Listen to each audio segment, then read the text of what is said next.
Welcome back, everyone. It's Charlie. There was a new House of the Dragon Season 2 teaser HBO, and the showrunner just released, so we'll break it all down. There's a whole bunch to talk about, whole bunch of Game of Thrones Easter eggs. If you're brand new to the channel, be sure to subscribe to get all the videos. I will be doing videos for House of the Dragon Season 2, just like Season 1, just like the main show, and there are still a bunch of other sequels, prequels, spin-offs that HBO is working on separately, like the Jon Snow series with Kit Harington. Eventually, we might even get to the point where we have multiple Game of Thrones shows on in the same year. Some of them probably plan on using for alternate years so that HBO doesn't have to skip a year with no episodes like they're doing this year. Of course, I will do videos for everything that they wind up releasing. We'll be talking about Game of Thrones when I'm like 90 years old. It'll be great. The new House of the Dragon Season 2 teaser comes straight from Ryan Condal, the showrunner, where he talks about the 5 new dragons that they're going to introduce in Season 2. Shortly, and in Season 2, you're going to meet 5 new dragons. Notice that he only says 5 new dragons. I'll explain which ones he's talking about, but before Season 1, he revealed that there would be 17 total before the end of the series, like they already have planned out which of the dragons they're going to feature. Because there are way more than 17 dragons that are around during the Dance of the Dragons, so some of them won't make it to screen. And if you do a head count, that means that some of the dragons we won't see until Season 3 and beyond. The 5 new ones he's probably talking about are Daemon Targaryen's dragon, Viserion. He's the 4th child of Alicent Hightower and Viserys, and wasn't featured on screen as an actor during Season 1, but they did reference him. They said that during the events of Season 1, he was around in the later episodes after the children had grown up, but he was serving as a page down in Old Town while everything was going on around King's Landing in Dragonstone. The place where they referenced Daemon Targaryen was later in the episodes after he'd been born in the opening credits. For people who pause to overanalyze the opening sequence, which I would recommend doing, if you're really interested about this, I actually talk about the changes that they make episode to episode in all my House of the Dragon Season 1 episode videos, so you can go back and watch the different episode videos to learn how the intro changed and what they added to it, how they changed it for every episode. Just to denote the changes in the bloodline episode to episode, like who died and who was born. It's meant to be a 3D family tree using the ancient Valyrian freehold structure in a bloodline that starts with the ancient Valyrian freehold up at the top in the Doom of Valyria with the birth of Aegon the Conqueror, and it shows you where the blood of ancient Valyria flows, like who's related to who has Valyrian blood, and who's part of which family line. Because there are actually 3 known family lines that have Valyrian blood in them. There's the Targaryens that we know about, the Valyrians that they went into pretty deeply during Season 1, and the third one is House Celtigar, who we saw briefly at the end of the season at Rhaenyra's Black Council meeting. This is Bartimos Celtigar. He didn't control dragons before the Dance of the Dragons, but anybody with any Valyrian blood in their veins can be a dragon rider or a dragon seed, and that's what Rhaenyra and Daemon are looking for. All the allies they can find that can ride the extra dragons that they have access to on Dragonstone. The next one is probably Silverwing, who's the former dragon of Alicent Targaryen. She was actually Jaehaerys' queen. She died a long time ago, and Silverwing has been riderless ever since she died. There's the Sheep Stealer, who's one of the wild dragons ridden by Nettles. She's a Targaryen bastard. There's 2 other wild dragons that never officially get riders because they're too wild, but people do try many times and fail to become the riders. The Cannibal, who's named such because he eats so many other dragons and goes after so many other dragon eggs.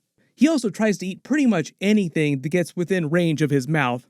And Grey Ghost, who also never had any known riders. But all 3 wild dragons are involved in the dragon battles. It's just that the Sheep Stealer is the only one that officially gets a dragon rider. So just because some of them don't get riders doesn't mean that they're inactive during the Dance of the Dragons. They also said that Baela and Rhaena, the twins, would have a bigger storyline in Season 2 with more scenes, and currently Baela has a dragon named Moondancer. She might be one of the 5 new ones to debut. And also, if you do a head count of all the dragons that were featured in some way during Season 1, there's actually 12. So if Ryan Condal said that only 9 dragons were going to be featured in Season 1, he was probably only counting the dragons that got a lot of screen time. So like he probably didn't count Vermithor, which we saw at the very end of the season. So for example, Vermithor could be one of those 5. Baela's younger sister Rhaena eventually gets a dragon named Morning much later in the story, as do all of Helaena Targaryen's children, Daemon and Rhaenyra's new surviving children that they have together, like Aegon III and Viserys II. But all the babies with Targaryen blood, the young children, don't actually have their dragons till either much later in the story, or without getting into spoilers, they're not threats during the Dance of the Dragons and don't really figure into the part of the story that they're doing on the series. So like I said, even though Ryan Condal and George R. R. Martin said that there'd be 17 total dragons before the end of the House of the Dragon series that they're covering right now, there are actually way more dragons present at this time than just 17. They're just only talking about the 17 of them that are very active during the dance. Some of them are still inside eggs and haven't been hatched yet because they are given to new Targaryen babies when they're born and they just haven't hatched yet. They confirmed the season 2 release date would be summer next year. They're just starting to film this month, so that means that June or July next year probably. My hope is that HBO already soft renewed the series for the rest of the Dance of the Dragons, however many seasons they need to complete this part of the story. So they won't have any huge year-long breaks in future years. That feels like an oversight on HBO's part. Like, of course it was going to be successful. Why didn't you renew it for multiple seasons at the beginning? George R. R. Martin has also said the plan for the rest of the series is to spend about 4 seasons on the dance. Like, they'll only do about 4 seasons, and then they treat House of the Dragon like an anthology show and just jump to a different time period and treat it like House of the Dragon Season 5. And that's how they cover Aegon's conquest, or the Blackfire rebellions later in the timeline, or Dunk and Egg, just things that are around in different parts of the timeline. For those of you that really want them to do Robert's Rebellion, that could be a future season of House of the Dragon with a different cast. There are other showrunners, writers working on the other non-Targaryen-focused spin-off sequels and prequels. For example, Kit Harington was the person that came to HBO wanting to make the Jon Snow sequel. They've got different people working on that. Same thing for the other spin-offs. I've already done a much bigger separate video about which spin-offs they're still working on, which they've canceled. There's still around 7 of them that they're currently working on, so I'll link that below in the description. The other big thing in Season 2 is also introducing the Dragon Seeds, who are all the people with any kind of Targaryen blood in their veins on both sides that the Blacks and the Greens are looking for to activate as many dragons as possible, since every dragon is kind of like a nuclear weapon. Probably the biggest, most famous one in the books is Nettles. She's actually a Valyrian bastard who grew up in Spice Town, so it's implied that she's one of the bastards of one of Corlys Velaryon's family members, if not him himself. There's Hugh Hammer and Ulf White, who are both Targaryen bastards that grew up on Dragonstone that are just regular members in their army when the Dance of the Dragons picks up. But because they need all the dragon seeds, they're like, anybody that has any kind of Targaryen blood in your veins, any Valyrian blood, come talk to us. We need dragon riders. So whereas before they would have just been relegated to a life as relatively low-ranking members in the military, they suddenly get giant promotions because they become dragon riders. There's Adam Velaryon, who's supposed to be the bastard son of Corlys Velaryon, but what they might do is they might change things and just make this a version of Laenor Velaryon using a different name, pretending to be Corlys's bastard, and just being a backdoor for Corlys being able to pass Driftmark and all of his holdings to Laenor, which he wanted to do originally. Because Adam Velaryon in the books is the person who winds up riding Sea Smoke, and what bigger twist would there be than Laenor just coming back pretending to be a bastard, having his head shaved so that nobody completely recognizes who he is, and just takes back up on his old dragon like, oh hey, sorry for the break, sorry I was gone for a little while, but I'm back now. There's Taxaeus, baby Joffrey's tiny dragon, very small, obviously Joffrey not going to do a whole lot of fighting because he's so little. This is a chart that depicts the lineage of all the dragons, like where all the dragons came from, who laid the dragon eggs.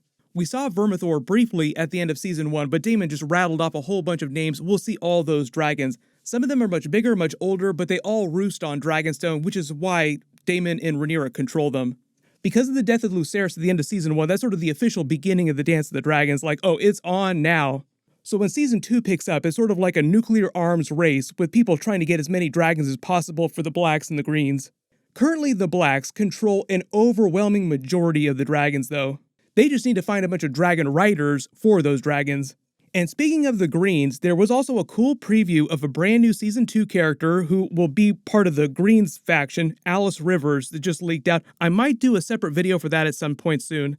She's referred to as the Witch of Harrenhal. She gets up to all kinds of crazy stuff. She's the bastard daughter of Lionel Strong, who stays at Harrenhal after Larys Strong, her half-brother, killed him and her other half-brother, Harwin Strong. She winds up becoming the lover of Aemond Targaryen. Without getting into spoilers, she gets involved in some really big stuff, and Harrenhal just in general is a really important location in Season 2. Daemon specifically spent time talking about it during their War Council meeting. It's mostly because of where it sits geographically. It sits in the central location that's critical to controlling the rest of Westeros. So both sides, the Blacks and the Greens, want to control Harrenhal. If you have any big questions about what's happening during House of the Dragon Season 2, just write them in the comments below. I will do more bonus videos as we get more information and more footage from the set. My full Last of Us Episode 9 finale video will be posting Sunday, and I just started doing the Mandalorian Season 3 episode videos. I'll link those below in the description. Everyone click here for a bunch of new House of the Dragon deleted scenes, and click here to learn about Cregan Stark and other brand new Season 2 characters. Thank you so much for watching, everyone stay safe, and I'll see you guys in the next one.